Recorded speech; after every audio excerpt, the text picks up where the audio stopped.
So guys, welcome back to my YouTube channel Shivansh educational channel. आज हम सीखेंगे कि कैसे एक प्लांट अपना भोजन बनाता है। आपने बहुत बार सुना होगा कि पौधे अपना भोजन खुद बनाते हैं, तो आखिर कैसे? तो पौधे अपना भोजन बनाते हैं इन पत्तियों की मदद से। ये है पत्ती। तो हम देखेंगे आज कि कैसे एक छोटी सी पत्ती इतने बड़े पौधे का भोजन बनाती है। तो चलिए देर न करते हुए शुरू करते हैं। मान लेते हैं ये हमारा एक पत्ती है।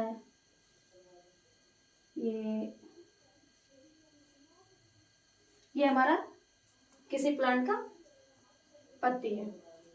तो हम देखेंगे कि आप जब इसको किसी यंत्र से देखेंगे, किसी माइक्रोस्कोप से देखेंगे, तो आप पाएंगे कि इसमें एक स्टोमाटा होता है। स्टोमाटा कुछ इस प्रकार का दिखता है, जैसे ये उसका होता है, ये गार्ड सेल होता है और ये इसके ऊपर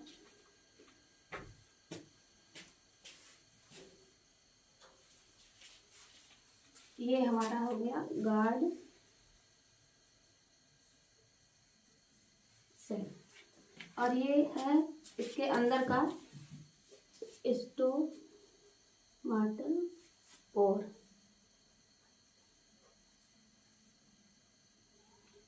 और ये पत्तियां हो गई। इस पर कुछ छोटे छोटे दाने होते हैं, ऐसे कुछ ऐसे इस प्रकार का ये रहता है और इसमें बीच में ऐसे न्यूक्लियस पाया जाता है। ये इसको हम मान लेते हैं ये न्यूक्लियस हो गया और ये होता है छोटा छोटा क्लोरोप्लास्ट।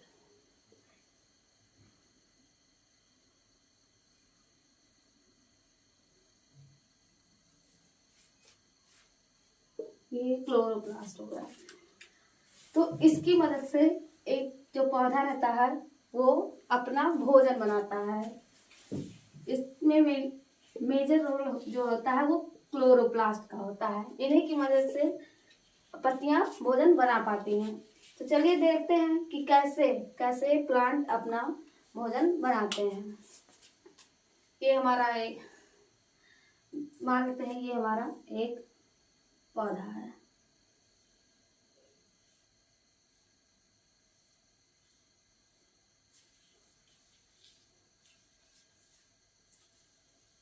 ये पौधा, ये इसकी पत्तियां और ये इसमें से स्टोमाटा हो गया। तो फिर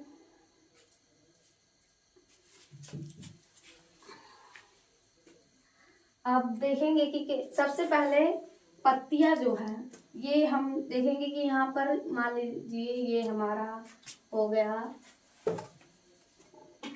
ये सूरज है,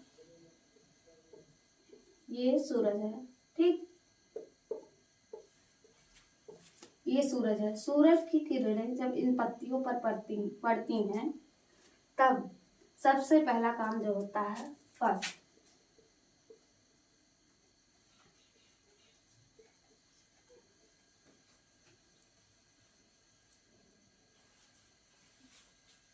absorption of light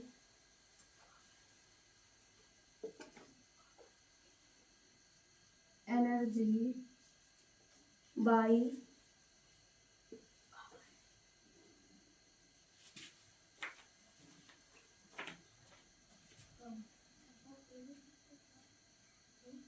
क्लोरोप्लास्ट।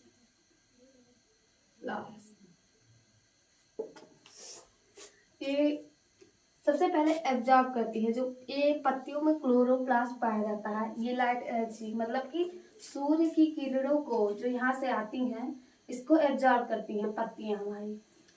फिर उसके बाद में होता है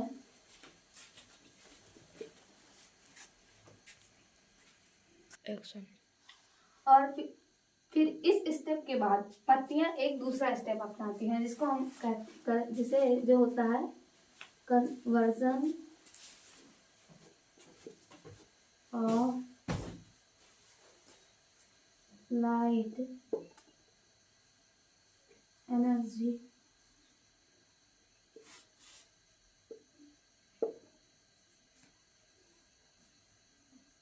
light energy and splitting of water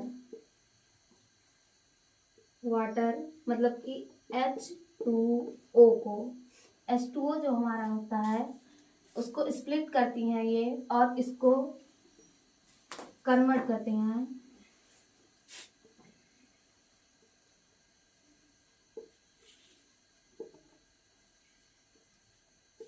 इसको H2 मतलब कि हाइड्रोजन एंड O2 ऑक्सीजन में इसको तोड़ देती हैं। जो पत्तियां रहती हैं वो लाइट एनर्जी को कन्वर्ट करती हैं और फिर जो H2O हमारा वाटर रहता है जो कि ये यहाँ इसकी जो रूट्स रहती हैं मतलब कि इसकी जड़ें रहती हैं हमारे पेड़ की, यहाँ से ये वाटर इनको सॉइल से वाटर मिलता है मतलब कि जो भूमि है जो मृदा है उससे ये ऊपर की तरफ वाटर को एब्जॉर्ब करती हैं और ये पत्तियां इधर से जो हम CO2 छोड़ते हैं इसको यहाँ से ले लेती हैं। यहाँ से इसको पानी मिल गया, यहाँ से CO2 मिल गया। CO2 मतलब कि CO2 एंड H2O ये होता है कार्बन डाइऑक्साइड और ये हमारा हो गया वाटर। ये सबसे ज़रूरी चीज़ है कि फोटोसिंथेसिस करने के लिए। अब हमारा तीसरा स्टेप जो कि हमारा स्टोमाटा फॉलो करता है वो है reduction of CO2 into carbohydrate.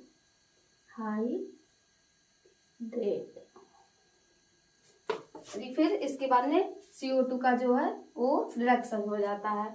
तो ये कुछ स्टेप हैं जो स्टोमाटा फॉलो करके फोटोसिंथेसिस करता है और उसके बाद में जो ये पेड़ का खाना बनता है। अब हम देखेंगे कि स्टोमाटा के और भी कौन कौन से कार्य हैं। तो हम इसको इरेज कर देते हैं।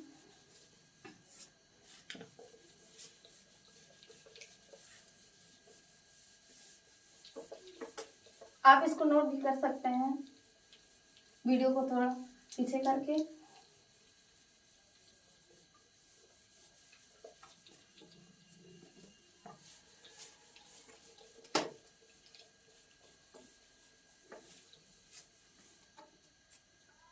हमारा स्टोमाटा मिट गया है तो हम इसको एक बार फिर से बना लेते हैं।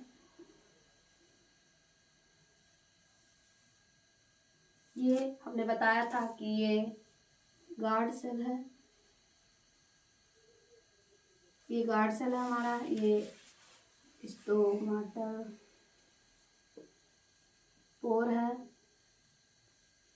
और ये उसके बगल का थोड़ा यहाँ पर ये हमने डॉट बताया था, आपको याद होगा कि ये जो डॉट्स हैं ये क्लोरोप्लास्ट है।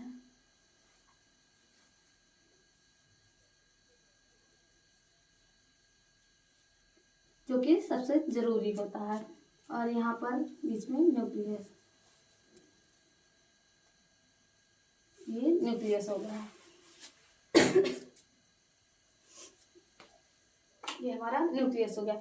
तो जब हमारा स्टोमाटा है इसका सबसे मेजर जो होता है स्टोमाटा, इसके जो मेजर रोल होते हैं आखिर ये क्या क्या करता है। तो सबसे पहला जो है कि ये सबसे जरूरी है कि गैसेस एक्सचेंज करने के लिए। बहुत बार डिफ्यूजन के द्वारा जो छोटे प्लांट हैं उसमें डिफ्यूजन के द्वारा जो गैसेस एक्सचेंज हो जाते हैं, पानी एब्जॉर्ब हो जाता है, वो भी एक्सचेंज मतलब कि ऊपर चला जाता है। लेकिन बहुत बार ऐसा होता है कि जैसे बड़े पौधे होते हैं उसमें डिफ्यूजन के द्वारा सब कुछ नहीं हो पाएगा, जैसे ट्रांसपोर्टेशन उसमें डिफ्यूजन के द्वारा बस नहीं हो पाएगा। उसको करने के लिए हमें ज़्यादा मात्रा में एनर्जी की जरूरत है। तो जो स्टोमाटा है वो हमें एनर्जी देता है। इसके लिए सबसे पहले इसका स्टोमाटा का काम होता है कि गैसेस एक्सचेंज करना, गैसेस एक्सचेंज सबसे जरूरी है। दूसरा है ये वाटर का को ट्रांसपोर्ट करता है, मतलब कि ट्रांसपोर्ट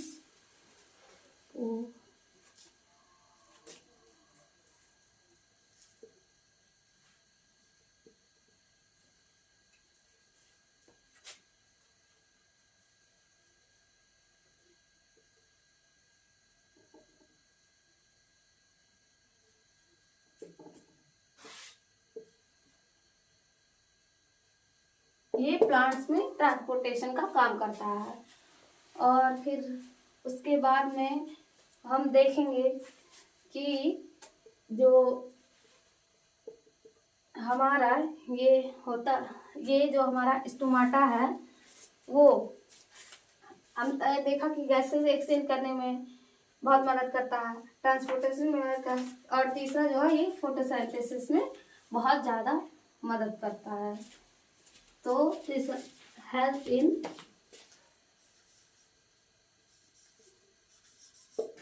फोटोसिंथेसिस।